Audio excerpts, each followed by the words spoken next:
خباثت، دوسری شرارت یا تیسری شرارت کہیے، یہ شروع ہو رہی ہے۔ حضرت موسیٰ علیہ الصلوۃ والسلام نے اپنی قوم سے کہا، کب ہوا ہے یہ واقعہ اس کے متعلق کچھ زیادہ اندازہ نہیں ہوتا، لیکن ہوئے ہیں دو واقعات۔ ٹھہر جائیں پھر اس کی بات شروع۔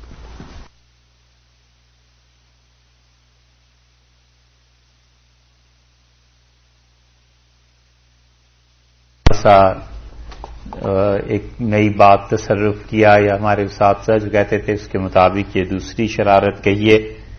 اللہ تعالی نے ارشاد فرمایا کہ وَإِذْ قَالَ مُوسَىٰ لِقَوْمِهِ، حضرت موسیٰ علیہ السلام نے اپنی قوم سے کہا۔ قصہ یوں ہے کہ ایک آدمی مر گیا اور اس آدمی کے قاتل کا پتہ نہیں چل رہا تھا کہ کس نے قتل کیا ہے، اور اللہ تعالی نے یہ حکم دیا کہ تم ایک گائے کو ذبح کرو اور اس گائے کے گوشت کو اس آدمی میت کے ساتھ لگاؤ تو یہ زندہ ہو جائے گا اور بتا دے گا۔ بس اتنی سی بات ہے، خلاصہ یعنی ساری گفتگو کا یہ ہے۔ اس قصے کو اللہ تعالی نے بعد میں ذکر کیا اور گائے کے ذبح کو اللہ نے پہلے ذکر کر دیا۔ ایک تو یہ بحث ہے، اور دوسری بات یہ ہے کہ کیا یہ دو قصے ہیں یا ایک ہی قصہ ہے؟ عام طور پر مفسرین اس طرف گئے ہیں کہ یہ ایک ہی قصہ ہے جو شروع ہوتا ہے وَإِذْ قَالَ مُوسَىٰ، یہ 67 نمبر آیت سے لے کے، اور اس قصے کا اختتام ہوتا ہے 72 جہاں رکوع شروع ہو رہا ہے۔ رکوع کے بھی ایک آیت کے بعد 72 تک یہ پورا ایک ہی، بلکہ 73 تک یہ پورا ایک ہی قصہ ہے۔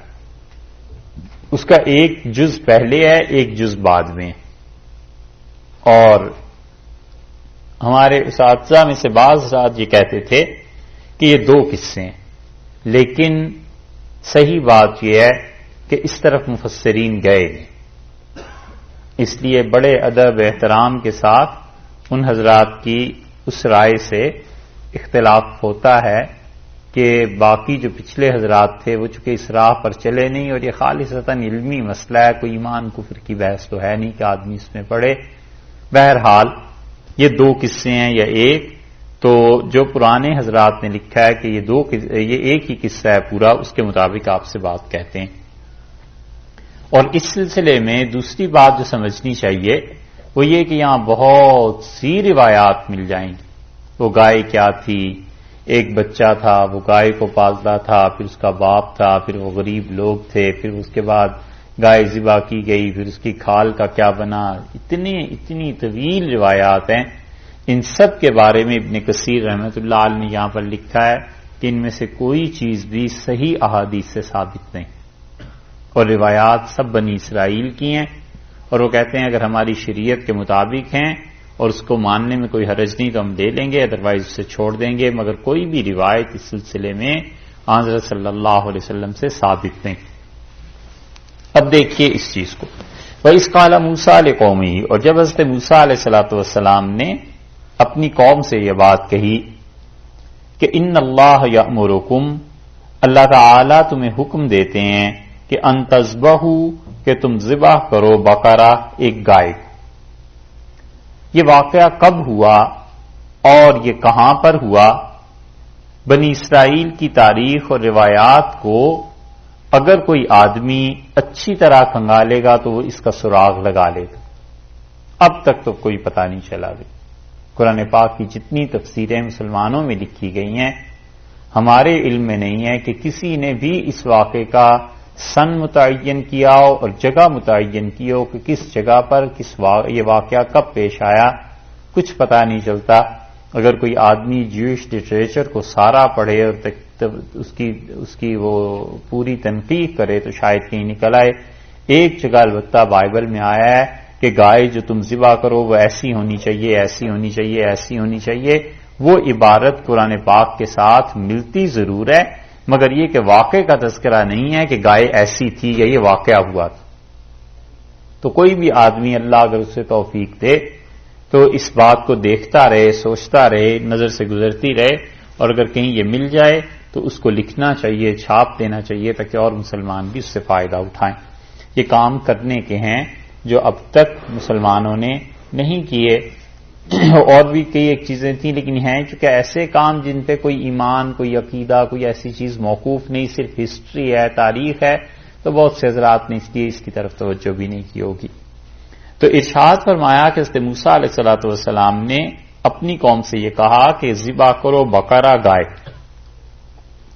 یہاں پر دو ترجمے کیے گئے ہیں، بقرہ کا ترجمہ بیل سے بھی کیا ہے اور بقرہ کا ترجمہ گائے سے بھی کیا ہے، اور بیل سے جن لوگوں نے ترجمہ کیا ہے وہ کم ہیں، اور بیل سے ترجمہ وہ اس لیے کرتے ہیں کہ آگے چل کے آپ اگر دیکھیں تو اللہ تعالی نے 71 نمبر آیت میں یہ جو فرمایا ہے کہ انہا بقرۃ لا ذلول تثیر الارض، کہ یہ ایسی ہونا چاہیے بیل جس نے زمین کو جوتا نہ ہو، ولا تسقی الحرث، اور اسی طرح کھیتیوں کو پانی نہ پلایا ہو۔ تو وہ کہتے ہیں کہ یہ کام بیل کرتا ہے، گائے نہیں کرتی، کہ گائے جو ہے وہ زمین کو نہیں جوتتی، بیل جوتا کرتا ہے، اور بیل ہی ہے جو راہٹ میں لگاتے ہیں۔ راہٹ سمجھتے ہیں؟ پانی نکالنے کے لیے کنویں سے وہ جو گھومتا رہتا ہے، اس بنیاد پر کہ آگے یہ چیزیں آ رہی ہیں تو انہوں نے بقرہ کا ترجمہ بیل سے کیا۔ لیکن اس کے علاوہ مفسرین کہتے ہیں کہ یہاں دیکھیے آیت نمبر 68 میں تو یہیں پر ہے کہ قال انہ یقول انہا بقرۃ، حضرت موسیٰ علیہ الصلوۃ والسلام نے کہا، اللہ تعالیٰ یہ فرماتے ہیں کہ ایسی گائے ہو لا فارض ولا بکر، جو نہ بہت بڑھیا ہو اور نہ بالکل ہی بچیا ہو اور درمیان کی عمر کی ہو۔ تو وہ کہتے ہیں اس کا مطلب یہ ہے کہ یہ بیل نہیں ہے، گائے ہے۔ ان کی دلیل یہ ہے، اور گائے کی طرف بہت زیادہ حضرات گئے ہیں اور پلڑا ادھر کا جھکا ہوا معلوم ہوتا ہے۔ بہرحال ترجمے دونوں ہوئے ہیں، لیکن ہم اسے گائے سمجھ کے اس کی بات کرتے ہیں کہ اللہ تعالیٰ نے فرمایا ان سے کہ تم ایک گائے کو ذبح کرو۔ اب گائے کو ذبح کرنے کا حکم کیوں دیا گیا؟ کسی اور جانور کے متعلق کیوں نہیں کہا کہ اونٹ کو ذبح کرو یا کوئی اور جانور لے لیتے؟ اس کی ایک وجہ یہ ہے کہ ان کے دلوں میں مصر میں رہ کے گائے کا تقدس بیٹھ گیا تھا، اور گائے کے ساتھ محبت، اس کی پاکیزگی اور اس کو خدائی درجہ دینا یہ بیٹھ گیا تھا۔ اس وجہ سے یہ چیزیں ہوئی تھیں۔ شاید وہاں کے لوگ کانگریس میں رہے ہوں، اس زمانے میں کانگریس تھی، کوئی ہوگی ایسی پارٹی جن کے ہاں گائے کا بڑا مقام تھا، ہندوؤں کے ہاں جیسے ہے آپ دیکھ سکتے ہیں۔ تو اللہ تعالی نے حکم دیا اس کو ذبح کرو، تاکہ وہ اس چیز کو دیکھیں اور پھر اس کے بعد ذبح کریں تو دل سے وہ عقیدہ دور ہو، ختم۔ امام شافعی رحمۃ اللہ علیہ نے کتاب الام میں ایک جگہ تحریر فرمایا ہے کہ میں نے اپنے بچپن میں، یا یہ کہ بچپن کا شاید ذکر نہیں کیا، لیکن یہ تو فرمایا ہے کہ میں نے دیکھا ہے مکہ مکرمہ میں ائمہ کو کہ وہ پکی قبروں کو توڑنے کا حکم دیتے تھے مکہ مکرمہ، کیونکہ قبریں جب پختہ ہو جائیں گی تو ظاہر ہے کہ پھر ہوتے ہوتے ان چیزوں کی عبادت اور یہ چیزیں شروع ہو جاتی ہیں، تو وہ کہتے تھے پکی قبروں کو توڑنے کا حکم دیتے ہوئے میں نے اپنے زمانے میں ائمہ کو دیکھا۔ یہی بات یہاں اس لیے عرض کی جا رہی ہے کہ گائے کو ذبح کرنے کا حکم دیا کہ دیکھو گائے کو جو ہے تم ذبح کرو گے تو دل سے اس کی تقدس اور پاکیزگی اور اس کا معبود ہونا یہ ختم ہوگا۔ ارشاد فرمایا کہ یہ کرو، تو قالو، انہوں نے قوم نے جواب دیا، اتتخذنا ہزوا، کیا موسیٰ علیہ الصلوۃ والسلام آپ ہمارے ساتھ مذاق کرتے ہیں کہ زندہ تو کرنا ہے مردہ کو اور حکم ہو رہا ہے گائے کو ذبح کرنے کا، تو یہ آپ ہمارے ساتھ مذاق کرتے ہیں؟ قال اعوذ باللہ، موسیٰ علیہ الصلوۃ والسلام نے کہا میں اللہ کی پناہ مانگتا ہوں، ان اکون من الجاہلین، اس بات سے کہ میں نادانی کی حرکت کروں، میں جہالت کی بات کروں۔ اس سے معلوم ہوا کہ اللہ تعالی کے احکامات کا مذاق اڑانا اور شریعت نے جن چیزوں کے لیے حکم دیا ہے اور شریعت کے شعائر میں شمار کی جاتی ہیں ان کو اپنے مذاق کا نشانہ بنانا یہ جہالت کے کاموں میں سے ہے۔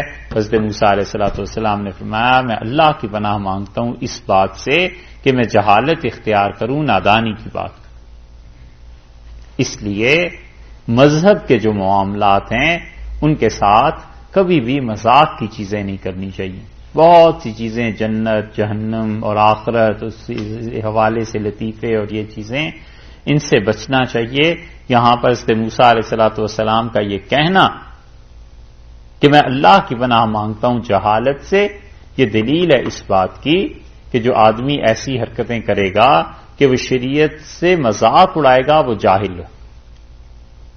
وجہ اس کی یہ ہے کہ یہاں آپ دیکھیں انہوں نے کہا کہ آپ کیا مذاق کرتے ہیں، تو انہوں نے کہا میں اللہ کی پناہ مانگتا ہوں جہالت سے، یعنی اللہ کی باتوں کے ساتھ وہی مذاق کر سکتا ہے جو جاہل و نادان، تو میں ایسی نادانی کی حرکت نہیں کر سکتا۔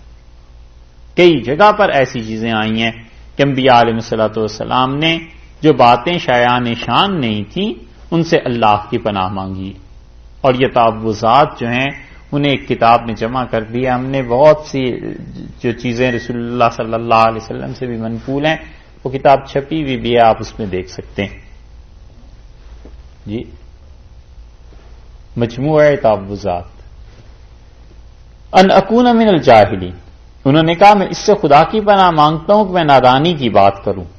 قالوا ادع لنا ربک، انہوں نے کہا آپ مانگیے اللہ تعالی سے دعا، یعنی دعا کیجئے اللہ تعالی سے یہ عرض کیجئے کہ یبین لنا ما ہی، وہ واضح کرے، مبین اردو میں استعمال ہوتا ہے نا، واضح چیز کھلی ہوئی، یہ بین دلیل ہے اس بات کی، یعنی روشن دلیل ہے۔ یبین لنا، وہ ہمارے لیے واضح کر دیں اللہ تعالی، ما ہی، یہ گائے کیسی ہو، یعنی اس کی عمر کتنی ہو۔ گائے کی ماہیت کے بارے میں سوال نہیں ہو رہا، بلکہ سوال یہ جو پہلا ہے یہ نہیں ہے کہ گائے کیسی ہو، کیونکہ جواب سے پتا چلتا ہے نا کہ سوال کیا تھا۔ تو انہوں نے کہا گویا کہ اس کی عمر کتنی ہونی چاہیے گائے کی، پہلے تو یہ بتائیں۔ قال حضرت موسیٰ علیہ الصلوۃ والسلام بولے اور انہوں نے کہا انہ یقول، وہ اللہ کی ذات یہ کہتی ہے، انہوں نے یہ وحی کی ہے کہ انہا بقرۃ، یہ ایک گایو لا فارض، جو بچوں کو جنم نہ دے سکے، یعنی اس کی اتنی عمر ہو گئی ہو کہ بالکل بڑھیا ہو گئی ہے، یہ نہیں ہونی چاہیے۔ ولا بکر، اور نہ ہی وہ اتنی چھوٹی عمر کی ہو کہ ابھی تک اس کے یہاں کوئی بچہ پیدا نہ ہوا، تو نہ تو اتنی چھوٹی عمر ہونی چاہیے اور نہ بالکل بڑھیا ہونی چاہیے۔ اوان، درمیان میں، بین ذالک، اس کے درمیان ہونی چاہیے۔ یا اوان بین ذالک کا جو الفاظ ہیں یہ اصل میں جو پیچھے بات ہے اسی کی تائید میں ہے، اسی کو سپورٹ کر رہے ہیں کہ اس کے درمیان ہو۔ ففعلوا، اور انہوں نے کہا سو کر گزرو، ما تؤمرون، جس چیز کا تمہیں حکم دیا جا رہا ہے یہ کام کر گزرو، زیادہ کھود کرید میں نہ پڑو۔ یہ وہ دلیل ہے کہ رسول اللہ صلی اللہ علیہ وسلم نے فرمایا اللہ تین چیزوں کو نفرت کی نگاہ سے دیکھتا ہے۔ ایک بات یہ کہ آپ نے فرمایا عن قیل وقال، یہ بات فضول بحث کرنا، قیل وقال حجتیں، اس سے اللہ کو نفرت ہوتی ہے۔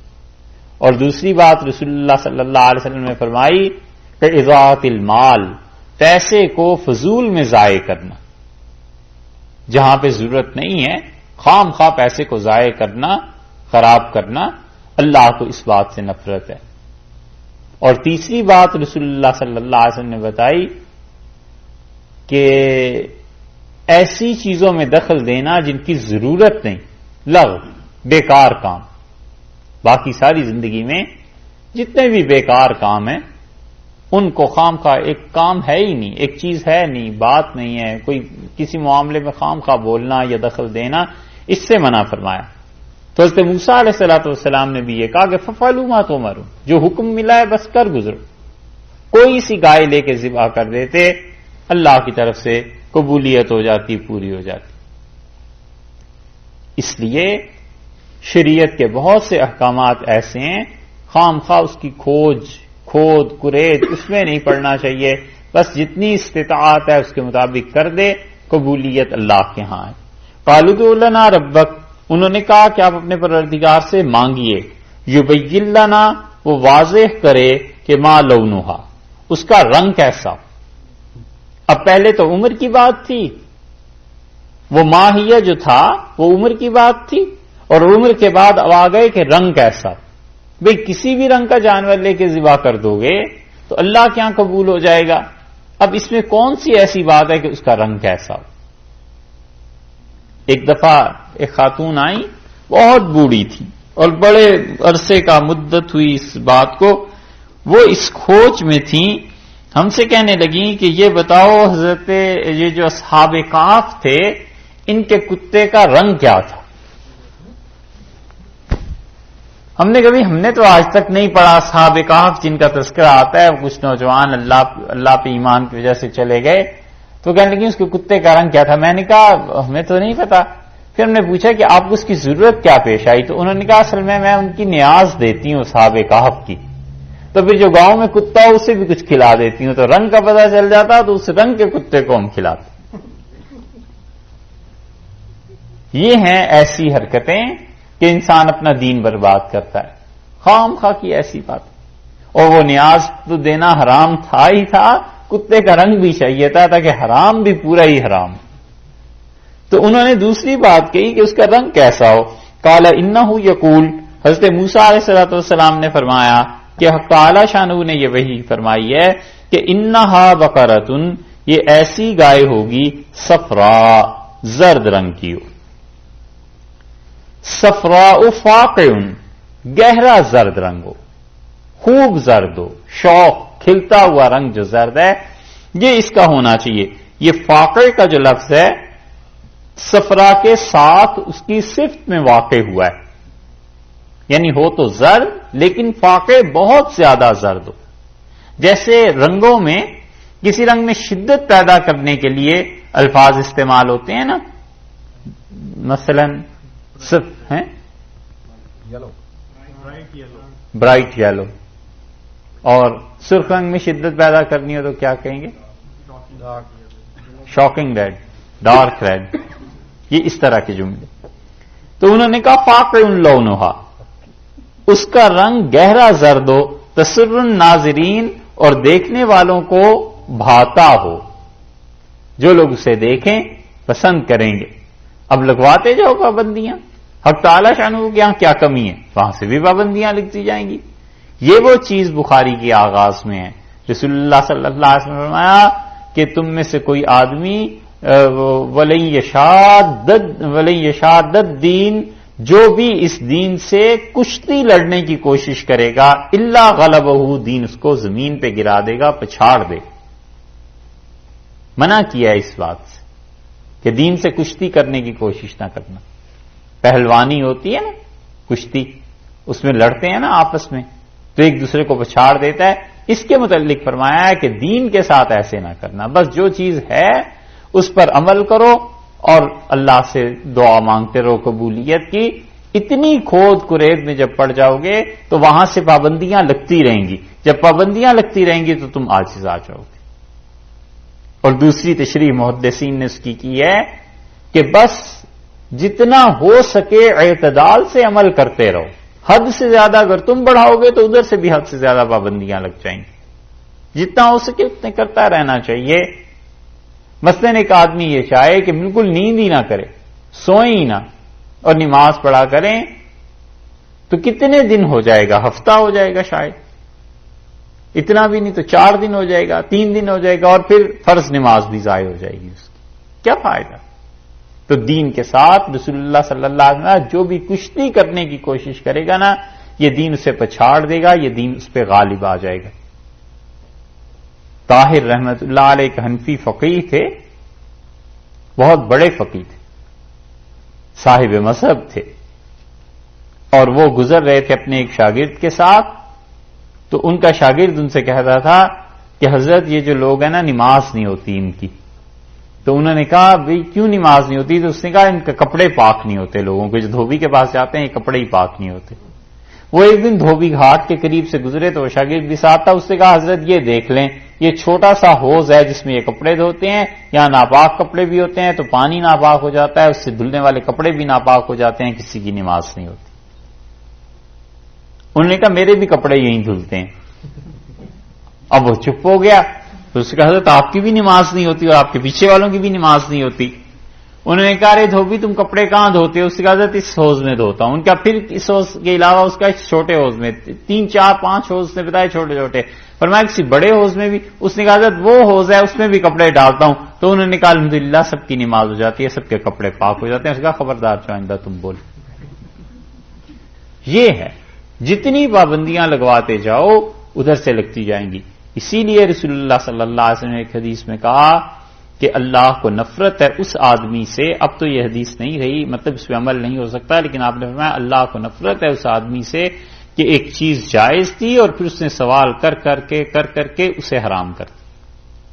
اس حدیث کی تشریح یہ ہے کہ وہ چیز فطرت میں شامل تھی اور اس نے اپنے لیے حرام کر دیا۔ یہ نہیں ہے کہ امت کے لیے حرام ہو گئی، اللہ تعالیٰ کی طرف سے تو احکامات امت کے لیے اس میں بڑی مصلحتیں ہوتی ہیں، لیکن اس آدمی نے اپنے لیے اس چیز کو ناجائز کر لیا، یہ نہ کرے۔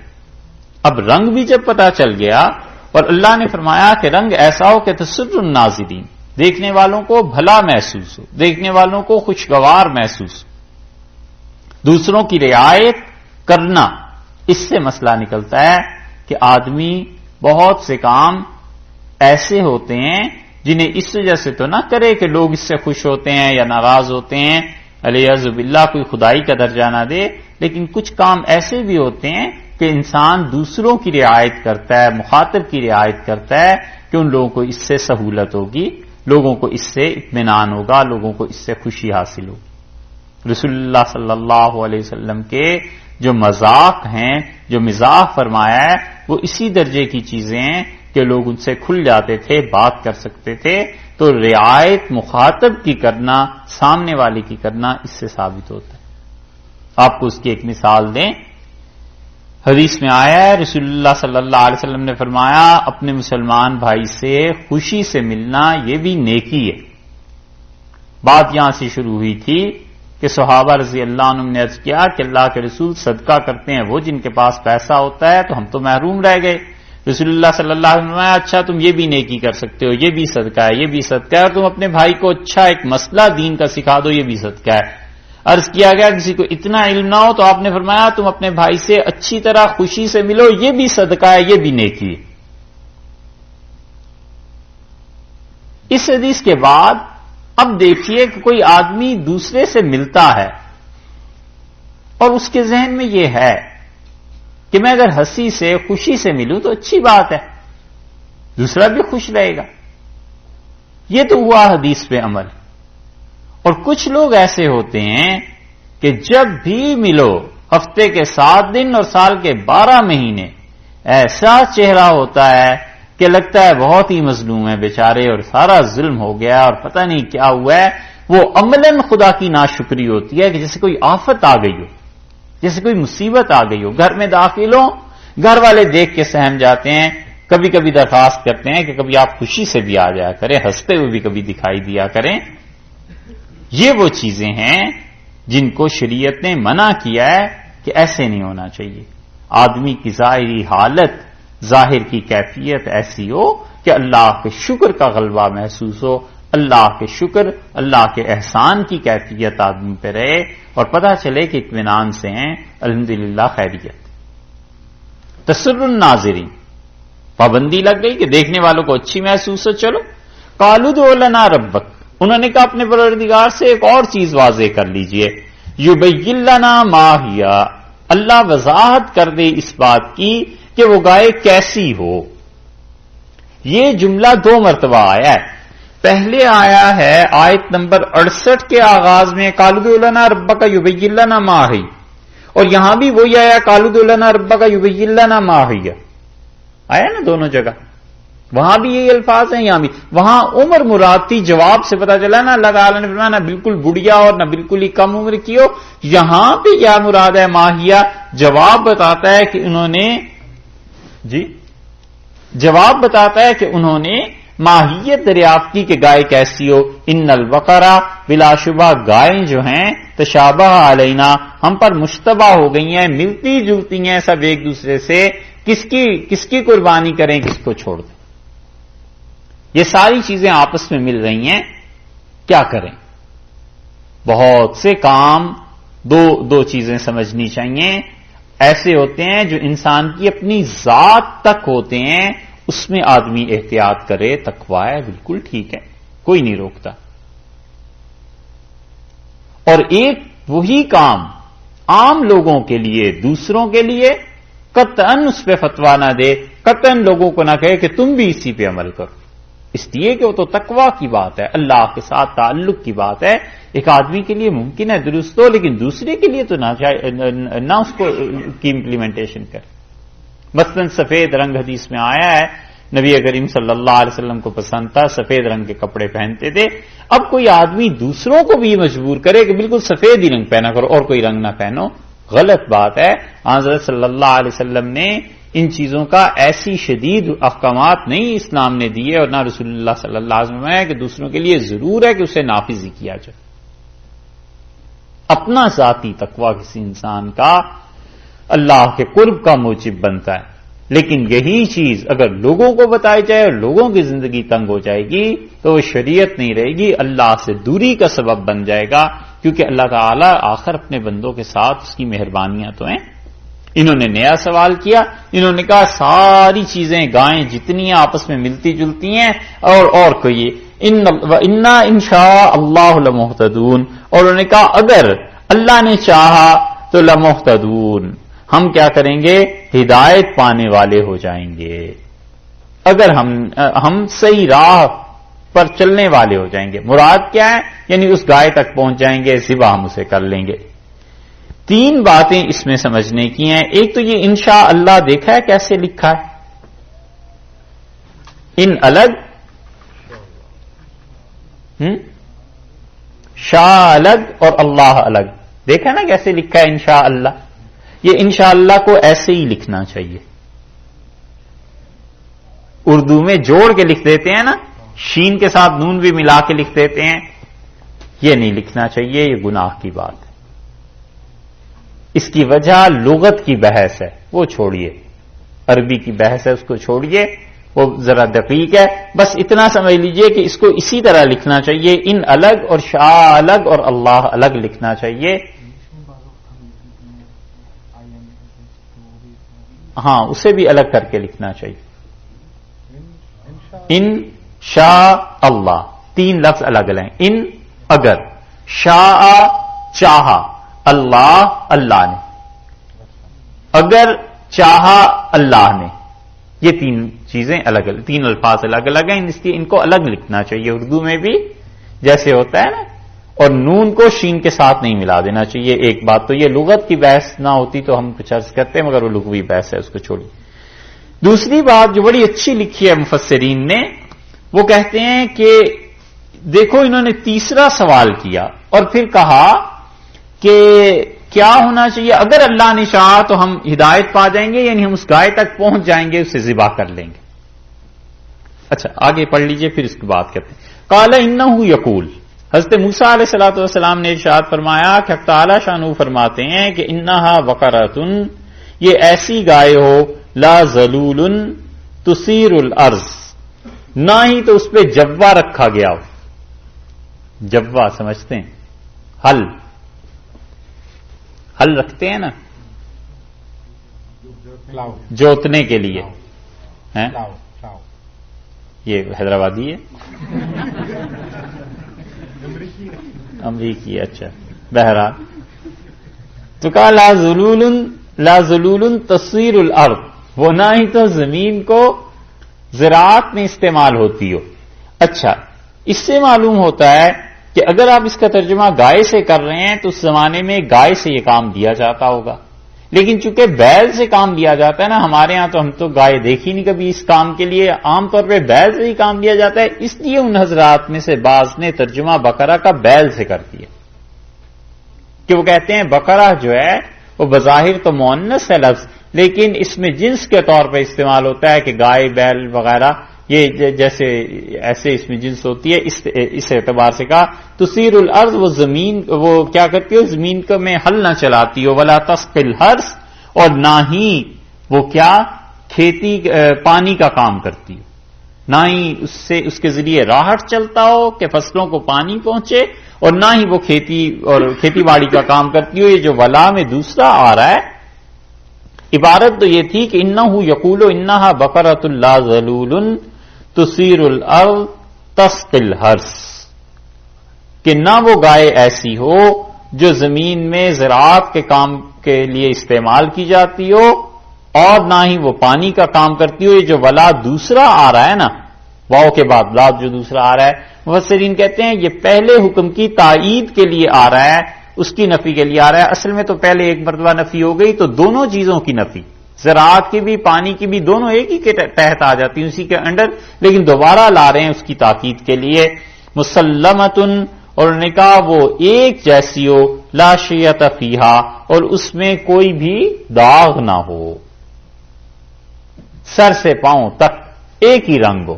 ڈھونڈو اب کوئی بھی پاؤں اس میں بالکل رنگ نہ ہو۔ پابندیاں یہ بھی آگے سے درخواستیں دے رہے ہیں، ادھر سے بھی پابندیاں لگ رہی ہیں۔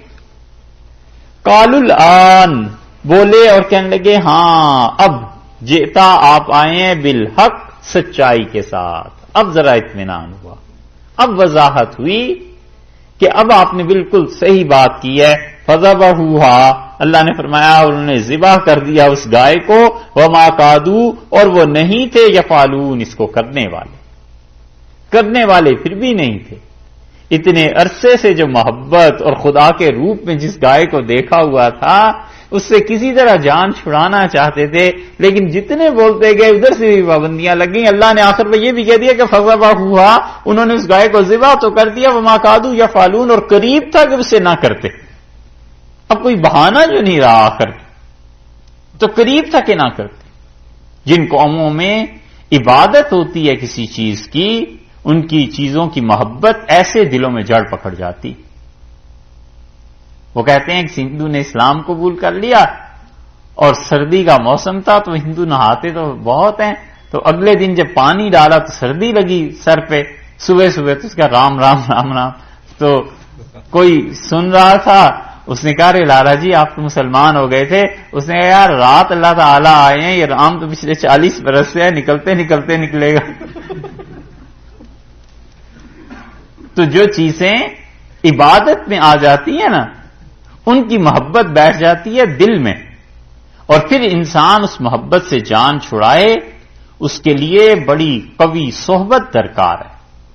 بہت قوی صحبت کا مطلب یہ ہے کہ اللہ کے اچھے بندے ان کی مجلس میں جاتا رہے اور اللہ کی محبت اس سے پیدا ہو، تو اللہ کی محبت ان محبتوں کو کاٹ دیتی ہے۔ یہ ہے حکمت کہ رسول اللہ صلی اللہ علیہ وسلم کے پاس لوگ گئے، کل تک عبادت کرتے تھے جن چیزوں کی، اگلے دن اٹھا کر اسے کنویں میں پھینک دیا، دوسری جگہ پھینک دیا، کیونکہ حضرت صلی اللہ علیہ وسلم کی نگاہ مبارکہ کا کمال تھا کہ وہ جانے والے اس اللہ کی محبت کے رنگ میں رنگے جاتے تھے۔ تو اللہ تعالیٰ نے فرمایا کہ کر دیا انہوں نے ذبح، مگر وہ کرنے والے نہیں تھے۔ مفسرین نے، نصفی نے ایک بات اس مقام پہ لکھی ہے بڑی اچھی جو سمجھنے کی ہے۔ نصفی کہتے ہیں، جملہ چھوٹا سا انہوں نے لکھا ہے، انہوں نے لکھا ہے استقفاء شؤوم، احاطہ کرنا، گھیر لینا کسی کام کا، اس سے نحوست ہوتی ہے۔ یعنی کوئی آدمی اس سوچ میں پڑ جائے کہ سارے کام کر لوں اور ہر کام ٹاپ کلاس کا کروں، تو کہتے ہیں اس میں نحوست ہے، جتنا کام آسانی سے ہو سکے کر لینا چاہیے۔ مثلاً ایک آدمی یہ کہے کہ کمپیوٹر اس کی بھی ساری فیلڈز میرے لیے کھل جائیں، وہ بھی سب کچھ میں جانتا ہوں، دوسری طرف سٹاک ایکسچینج ہے، اس میں بھی میں ٹاپ پہ ہوں، تیسری طرف مسجد میں جاؤں تو فتویٰ بھی میں ہی دیا کروں، اور جب گھر آؤں تو گھر آ کے بچوں کو پڑھاؤں بھی میں پورا، اور شاپنگ کے لیے جاؤں تو ایک ایک چیز اپنی مرضی سے خریدوں، حتیٰ کہ آلو پیاز بھی خریدنا ہے تو دیکھ بھال کے خریدوں، سارے جہان کے کام اپنے ذمے لے لیے۔ یہ ہے الاستقفاء شؤوم، کہ نحوست پڑ جاتی ہے، اس طرح کام ہوتے نہیں۔ سارے کام ایک آدمی نہیں کر سکتا. یہ جو آل راؤنڈر کبھی ہوتے تھے یا کوئی ہوتا ہوگا وہ اللہ کا کوئی خاص فضل ہے جس میں وگرنہ انسان اتنے کاموں کو اتنے دروازے اپنے لیے کھول لیتا ہے ایک بھی کام ڈھنگ سے نہیں کر پاتا. تو ہے چھوٹا سا جملہ لیکن اس کی تشریح میں عرض کر رہے ہیں کہ اس لیے آدمی کوئی دو چار کام جو مناسب ہوں زندگی میں انہیں اپنے ساتھ لگا لے کہ زندگی بھر یہی کام کرنا ہے بس. اب ہر چیز ایسے تھوڑا ہی ہو سکتی. امام بخاری رحمۃ اللہ علیہ کہتے تھے مجھے ساری زندگی یاد نہیں ہے کہ میں نے کوئی چیز مارکیٹ میں بازار میں جا کے خریدی ہو یا بیچی. تو ان کے شاگردوں نے پوچھا کہ پھر آپ کا گزارا کیسے ہوتا تھا؟ تو انہوں نے کہا میرے جو دوست ہوتے تھے میں انہیں پیسے دے دیتا تھا اور کہتا تھا میرے لیے بھی خرید لانا بازار جا رہے ہو تو بس. وہ کہتے ہیں میں نے کبھی اپنا وقت بازار میں ضائع نہیں کیا کیونکہ مجھے حدیث سے ہی فرصت نہیں تھی. یہ جتنے لوگ ہیں نا بڑے جنہوں نے کام کیا ہے ان کی زندگیوں میں یہ چیز نظر آئے گی کہ ایک کام شروع کر لیا بس اس کے بعد وہ کہیں نہیں گئے. یہ ہدایہ حنفی فقہ کی بڑی مشہور کتاب ہے. صاحب ہدایہ رحمۃ اللہ علیہ نے اس کتاب کو کوئی 10 سال میں لکھا ہے اور 10 سال انہوں نے یہ اپنے دوستوں سے کہا. انہوں نے ایک کتاب لکھی تھی کوئی 100 سے زیادہ جلدوں میں. تو انہوں نے کہا لوگوں نے ان سے کہ حضرت یہ تو کوئی نہیں پڑھ سکتا. مصر میں کہتے ہیں ابھی بھی اس کا ایک نسخہ محفوظ ہے. تو انہوں نے کہا نہیں پڑھ سکتے. تو پھر انہوں نے کہا حضرت اس طرح کریں اسے مختصر کریں. تو انہوں نے کہا مختصر کر دیتا ہوں تمہارے لیے پھر میری کتاب کی لوگ شرح لکھا کریں گے لیکن یہ اسی وقت ہو سکتی ہے جب تم لوگ یہ طے کر لو کہ مجھ سے کوئی ملے گا نہیں اور مجھ سے کوئی بات نہیں کرے گا. تو 10 سال انہوں نے اس حال میں گزارے کہ وہ اپنے گھر سے آتے تھے مسجد اور کسی کو اجازت نہیں تھی کہ راستے میں سلام بھی کر سکے اور کوئی ان سے ملتا نہیں تھا. وہ اپنے کمرے میں چلے جاتے تھے اور کتابیں دیکھتے رہتے تھے لکھتے رہتے تھے. 10 سال میں جا کر کہیں یہ کتاب پوری ہوئی. معروف کرخی رحمۃ اللہ علیہ کا حال یہی تھا. کرخی حنفی فقیہ تھے اور وہ امام ابو یوسف رحمۃ اللہ علیہ کے درجے کے آدمی ہیں کچھ چھوٹے سے آدمی نہیں. بس اتنا ہی ہے کہ ابو یوسف رحمۃ اللہ علیہ قاضی تھے ان پہ قضا غالب آ گئی اور کرخی رحمۃ اللہ علیہ جو تھے ان پہ زہد تقوی اللہ کے ساتھ تعلق غالب آ گیا. کرخی کام کرتے تھے لکھتے تھے پڑھتے تھے خدا کی عبادت کرتے تھے اور انہوں نے اپنی نوکرانی سے کہہ رکھا تھا کہ کھانا جو ہے وہ تم وقت پہ پکا کے میرے کمرے میں رکھ دیا کرو اور بس برتن لینے نہ آیا کرو وہ میں خود رکھ دیا کروں گا. کیونکہ کوئی آتا ہے تو کہتے تھے ذہنی توجہ بٹتی ہے اور کام نہیں ہو پاتا. یہ ہے استقصا جو ہے نا اس کی نحوست ہو جاتی ہے کہ آدمی کہے سارے ہی کام کر لوں. نہیں ہو سکتے. آدمی چند ایک کام کر سکتا ہے. اس لیے زندگی میں ترجیحاً مرتب کرنے چاہیے کہ مجھے کیا کیا کام کرنا ہے بس وہ کام کرے باقی کاموں کو لوگوں کے لیے چھوڑ دے. تو انہوں نے کہا اللہ تعالیٰ نے فرمایا کہ انہوں نے ذبح کر لیا اور وہ ذبح کرنے والے تھے نہیں. اس قصے کا ایک حصہ تو ہو گیا پورا. اب دوسری بات آگے کو